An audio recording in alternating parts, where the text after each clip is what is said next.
Greetings from the den. I'm going to do a breakdown of Lynyrd Skynyrd's What's Your Name? Thank you, Doug, for recommending it and for posting the link to the video and the sheet music and the lyrics. That got me started. There's not really much, well, there's a rabbit hole you can really go down for this. So instead of saving you the trouble going down the rabbit hole, I've learned these songs. I learned like dozens of Lynyrd Skynyrd songs around 1989 or 90. Back when I used to play guitar before I started playing it again. So I knew all these songs then, and they're coming back to me. So save you a little hassle. Thought I'd break it down. The chords, everything's bang on, lyrics and chords. But for the nuance of the song, if you want to just get it for the rhythm or the feel of the song, I mean, there's so many different things you can do with those chords. And so this is the way that I'm playing. So I'll just go into it.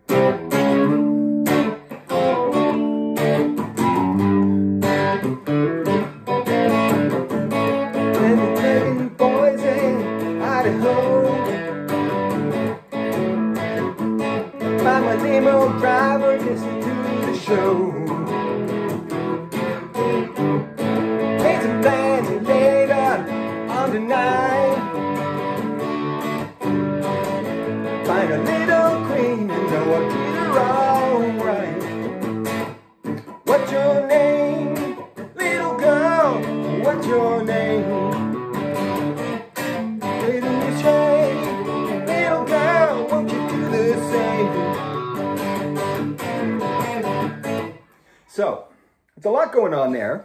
I mean, but it's exactly the chords and that stuff that Doug provided.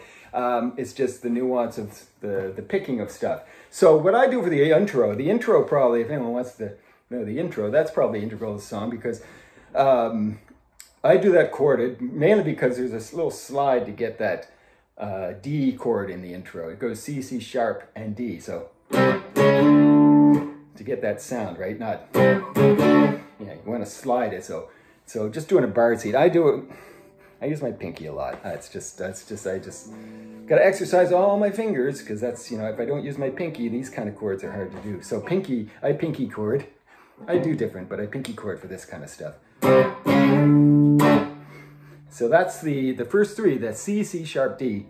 And then there's a little mute. And so the idea is that the rhythm of it is that when you're muting that, at least in my mind, my eye's already down here, going looking down there. So my mind's already down here going, okay, I got to get my first finger down here after that little muted slap.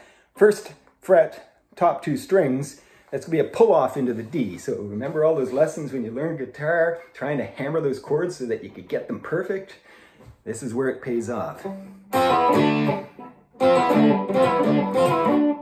So you're taking that, you're going to pull off with those two strings. So,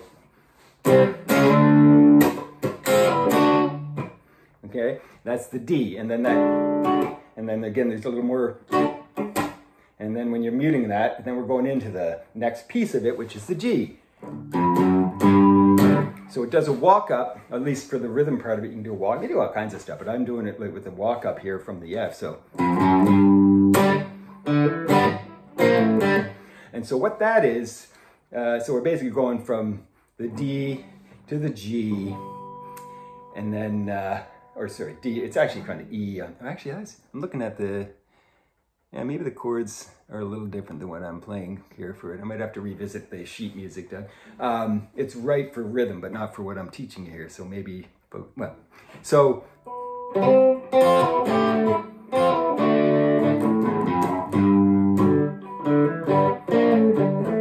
So to get from the G back up to the A, which is the beginning of the verse, there's a couple of pieces here, and you'll start recognizing these little pull-offs and these little riffs that are sort of interspersed into the chords for the rhythm. So all I'm doing is I'm doing a hammer on the D string, fourth string, and letting the G string ring open. And if I did that a lot, you'd recognize the other Lynyrd Skynyrd song. Strong song, the nameless Lynyrd Skynyrd song, well, one of them. So that little piece of, and then the last little piece of that is just the middle two strings open, and then third fret, you're just progressing down. Third fret, 3rd fret, 2nd fret, open. So.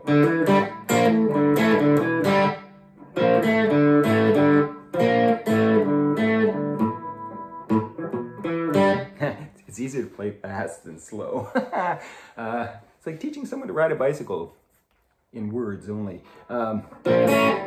But those are, and again, it's a variation of that kind of feel, so.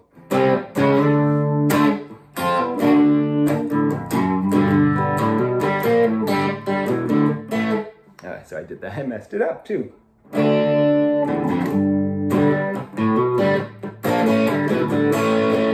So, I think probably the trickiest part of the intro is how quick it immediately becomes the first verse. Like there's no break, there's no boom, pause, and then go. It's just, it's the intro becomes the verse, right? So if you listen again, so.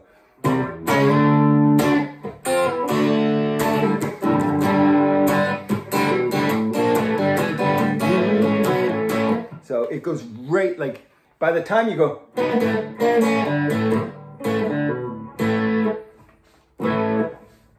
So it goes right into it. So there's no break there. It's just practice. I was playing it along with the song to kind of get the nuance of it, and then once you get it, you get it. It's like one of those. It's hard until it's not.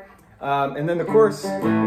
So the verse is broken. There's a slight variation on each line of the verse. But the nice thing is that's once you get the verse, that's the whole song. What I just showed you there for the intro is going to be very similar to parts of the.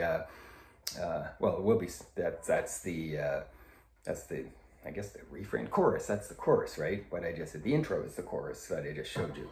So the verse, it's going to be an A chord, similar to what we do on the Sweet Home Chicago. So on an A5, you're going to do a full A, or you can do it, yeah, it's just a full A, and we're just pulling on, or hammering, or chording on. So we're just going up 2 frets, and we're tapping on 3rd finger, 4th fret, and so, and then there's some breaking on it.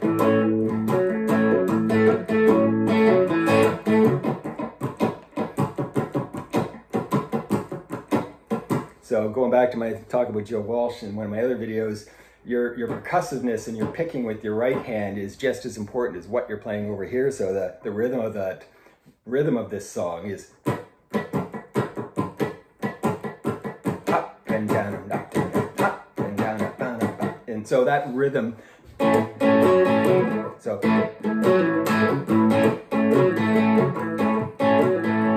And I'm slightly picking, depending on the upstroke, I'm sometimes hitting the low note and I'm sometimes hitting the high note. And that's just, again, that's the nuance of just playing. So the verse is A,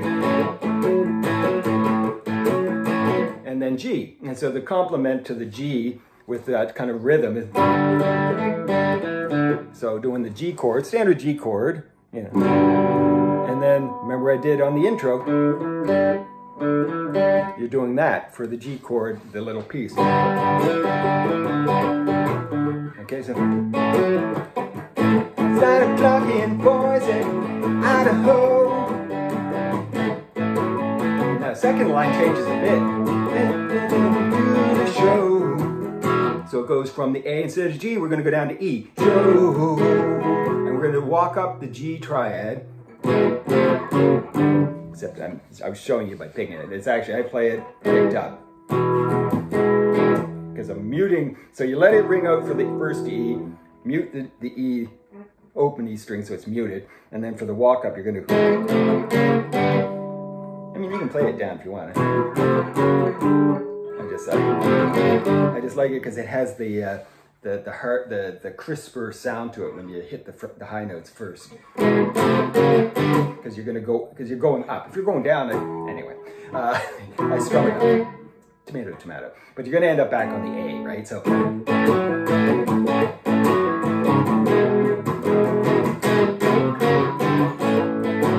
repeats like the first chorus almost.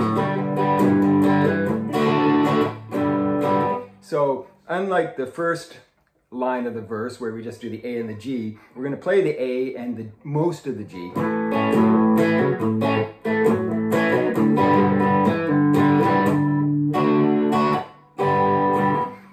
And part of understanding the rhythm is this, what I'm doing here with these little pull-offs is also that's part of the timing of it. So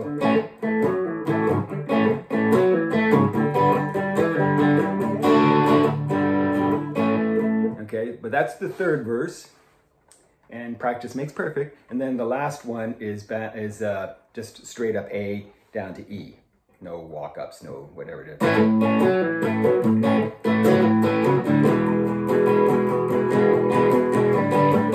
So if I just go through it now, and I'll just sing along with it as well. So,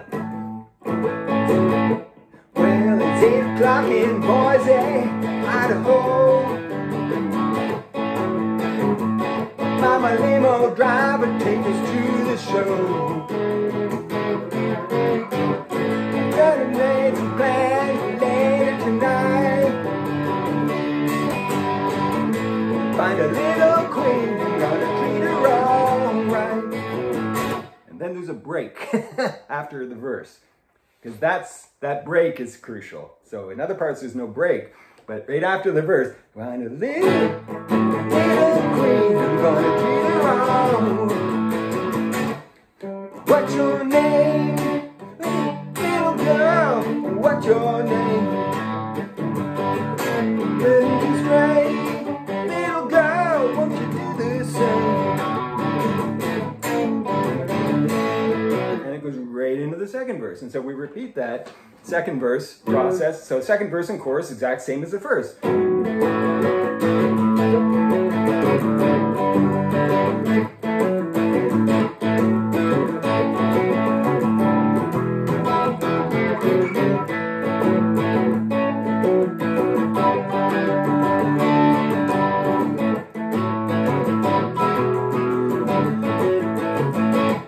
Break.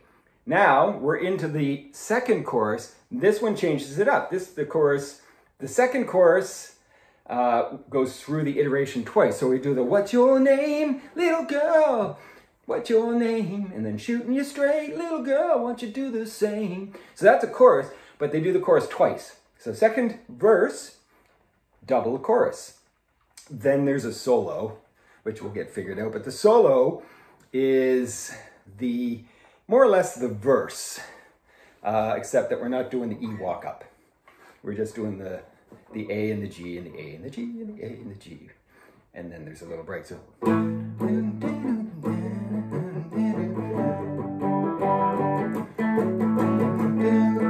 the second line,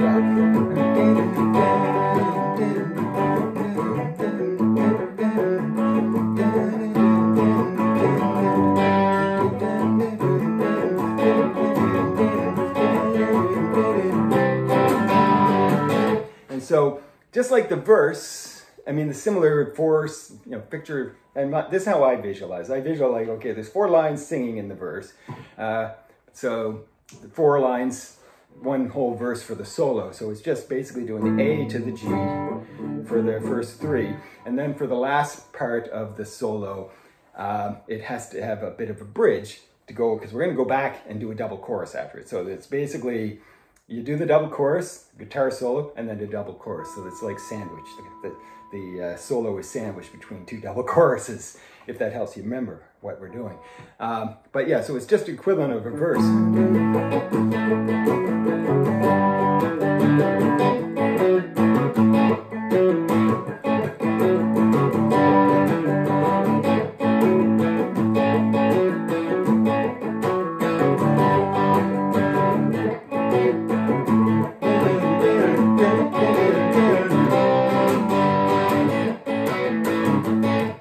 Okay, so all we're doing for the last, the fourth movement of that solo is, instead of going back to the G like we did for all the first pieces of it, it's a C,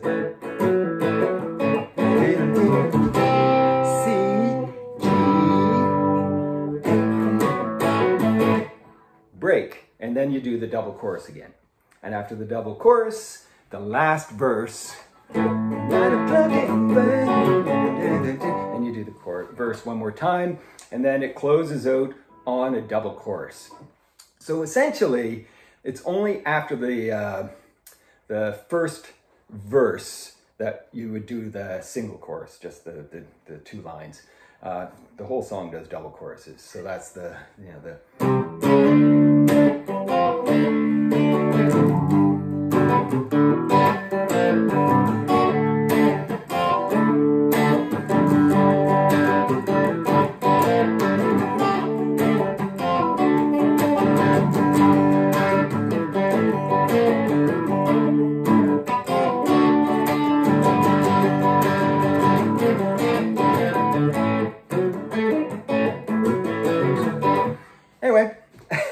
this is, that's probably I probably did this way, stretched this out a lot, but anyway, hopefully that helps a little bit. Anyway, that's breaking it down as much as I can, and visually, but yeah. What's your name? Lynyrd Skynyrd. Peace.